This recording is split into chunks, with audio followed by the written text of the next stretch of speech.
My name is Sonali Joshi and I'm from Mumbai, India.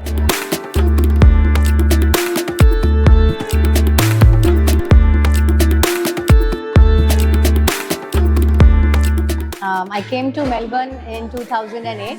I opened this restaurant 5.5 years back. It's an Indian vegetarian restaurant on King Street in Melbourne. Not at all, because I am an engineer by profession.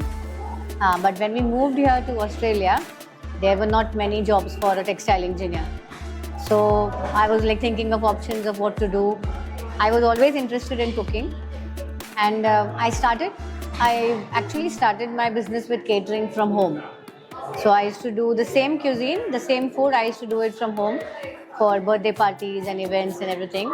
And then soon I realized that there is a huge market for this cuisine, because everywhere else, all the other Indian restaurants that you have, they have a typical menu, yeah? Like tandoori rotis and butter chicken and chickpeas and everything, which is particularly from the northern part of India. But from where I come from Maharashtra, that is the western part, that cuisine is very unique, but it is nowhere to be found on anywhere. So that's what like inspired me, like seeing that there is such a huge market. I thought, why not give it a try and open a restaurant.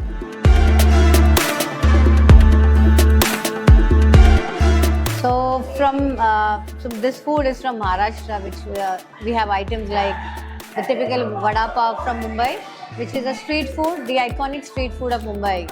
Nobody can miss that. Then food like ukdiche modak, that is called as steamed modak, which is a Maharashtrian delicacy. Then puri bhaji, shrikhand. Again, shrikhand is a Maharashtrian traditional delicacy. Then other items like puran poli, jawar bhakri, pitla bhakri. All these are unique to Maharashtra. So you don't get these items in any other Indian restaurants. What we get in Indian restaurants is food from the northern part of India or the southern part of India, like dosas, idlis, or tandoori roti and all these stuff. So that's what makes us unique.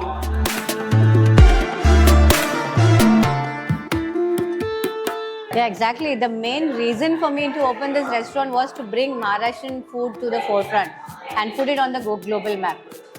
And I didn't want to change anything about it, because once you change it, it doesn't remain authentic or unique to that region from where you are. So, for example, we have misal pav, that is from Kolhapur or from Maharashtra basically. It's a very spicy, a very unique dish. If you come to Chai and Chili and have misal pav, you get it as it is, spicy. The term used is called zanjanit, which means extremely spicy. That is the way how misal pav should be. So I haven't changed that just because I have opened a restaurant in Melbourne, you know. Because once I change that, you lose the authenticity of that dish. So all my dishes are authentic. I haven't changed anything. The recipes have been passed down from my grandmothers, my mother, everyone. So no change in that.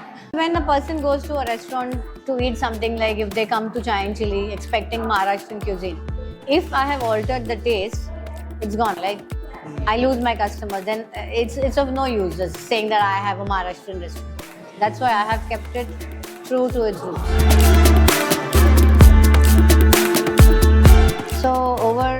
So between two restaurants, we have a branch in Clayton as well.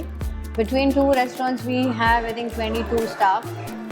Most of my staff are women, especially the kitchen staff. 99% of them are women. And I have trained them in this cuisine because nobody is from Maharashtra.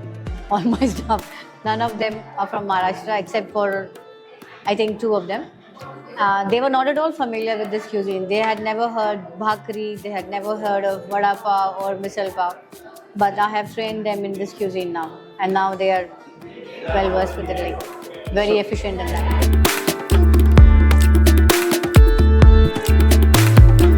See, point of sale system can be very beneficial. It can have different, different uses. Main thing, obviously, you take orders and everything, but if it has an integrated, inventory system, you know, wherein we can easily punch in the daily amount, the stock or something like that, or our inventory as such. and plus it has to be cost effective. All the point of sale systems in the market that we have, for example Square or anything, they are good, but they are so expensive. And even we tried using Square at one point. That was damn expensive. So we quit, and now we're using a simple POS system where we just need to take payments. That's it.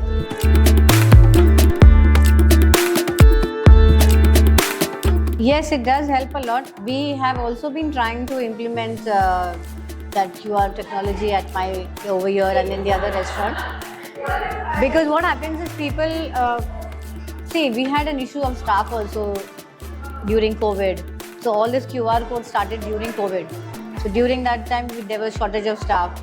Now after that also, now what has happened, the wages have increased so much that you cannot afford to have that many number of front staff, because we don't pay in cash, we pay the minimum wages. So QR code definitely helps that because of that, what happens, one person is not continuously engaged to take the orders. So the customer can place the order and they can look after the other things, serving or look after other things. So that is definitely helpful.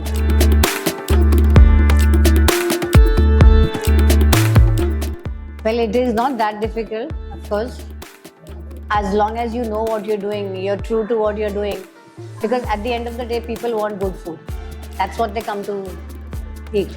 If you don't have a good experience at the restaurant, they will not come back. It's the food, how you interact with your customers, what customer relations you have. So that is the main thing. People should want to go back to your place, not just for the food, but even there should be a good ambience, a good vibe. And as an owner, we should have a good relationship with them, make them feel comfortable, make them feel homely. So yeah, that doesn't matter.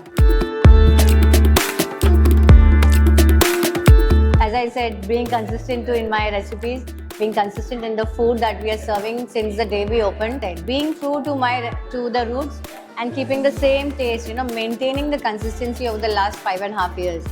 I can proudly say that yes, I have customers who are coming since 2019 till now in both my locations, and who have said that yes, the taste of your vada pav is the same as you have when you started it. So that's my only goal, and we strive towards that every day.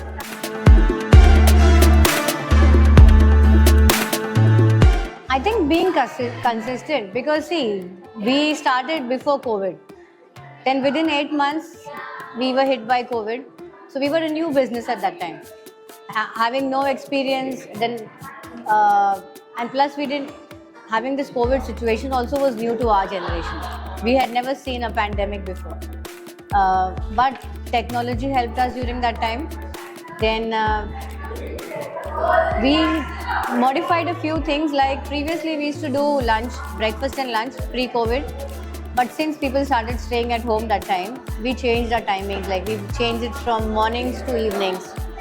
And thankfully, because here food was like a necessity, so the restaurants were allowed to stay open just for takeaways. So we stayed open throughout COVID. Not a single day we were closed, touch wood. And I think the consistency is what helped us.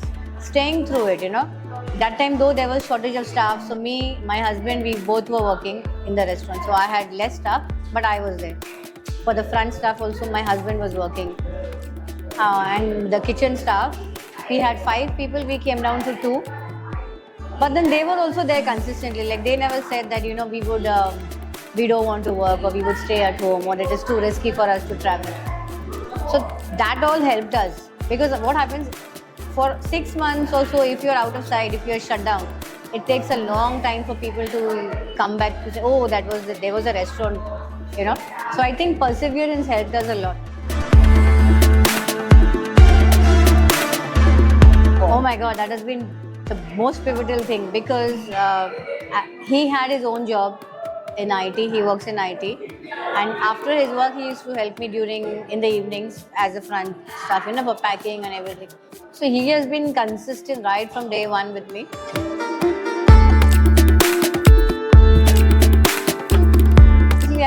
And most importantly, is like I have an entire women's staff inside the kitchen. A lot of them in the front. The person who cooks your food are women inside. That's very empowering.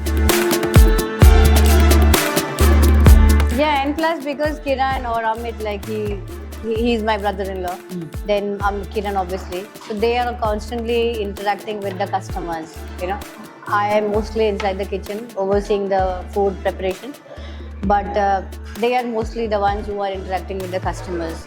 So customers like they feel a connection. You know, they literally call us like uncle or auntie, and then they come and they have a nice conversation. So it's really nice when you see people come in and say, "Hi, uncle, how are you?" You know, or something like that. It's nice. So that's what we have built over here in Chanchili. It's not just the food, but it's also customer relationship. The main thing is that when you know that there are people outside waiting to come and have your food, you know, when you go home at the end of the day, you're very tired and you're like, oh my god, and when a customer gives you a review that the food was superb, the hospitality was great, you know, and everything. So that's what wakes you up and motivates you the next day to go back and do the same thing. Actually, I started in Docklands. It was a smaller place than this one, half the size, I think. We had only, I think, 30 seating or something, 28, 30 seating. That was a small place. But we were there for almost, I think, 4 years. And then after that, we moved here last year. So it's been a year and a half here at King Street. And it's been 6 months we opened the new place in Clayton now. Yeah, it does matter the state of mind that you are in, you know, that affects the person who eats. So I had a lovely review from a customer who could see one of my chef cooking from here, and my chef was smiling. He was in a very good mood. So she noticed it and she put a review on Google saying that it's so nice to see that your staff is smiling when they are cooking. So it means that you have given them a nice environment as well, and that affects the food. So yes, obviously everybody needs to be in a good state of mind to cook food, because my mom used to always say, if you're not in a good mood, if you're angry, don't cook food, because it's like poisoning the other person, you know. You're in a good mood, that translates to the other person, it goes on to the other person. Yes, that is one thing. And the other thing is we use I make all the spices or the masalas basically over in-house. They are traditional recipes which my grandmother used to follow, you know. And then secondly, we don't use frozen goods. So we have nothing that comes out of a package and then you defrost it and fry it and give it to the customer. So that's what makes a lot of difference. Because these days, if you go to see, everything you get in a frozen form. So we don't do anything of that. We are on 181 King Street. You should definitely come and try our Mumbai Vada Pav, our Mumbai chaat items, and our meal options like Pitla Bhakri, Puran Poli, Shrikhand. All these items you have to definitely come and try, because you won't get it anywhere else.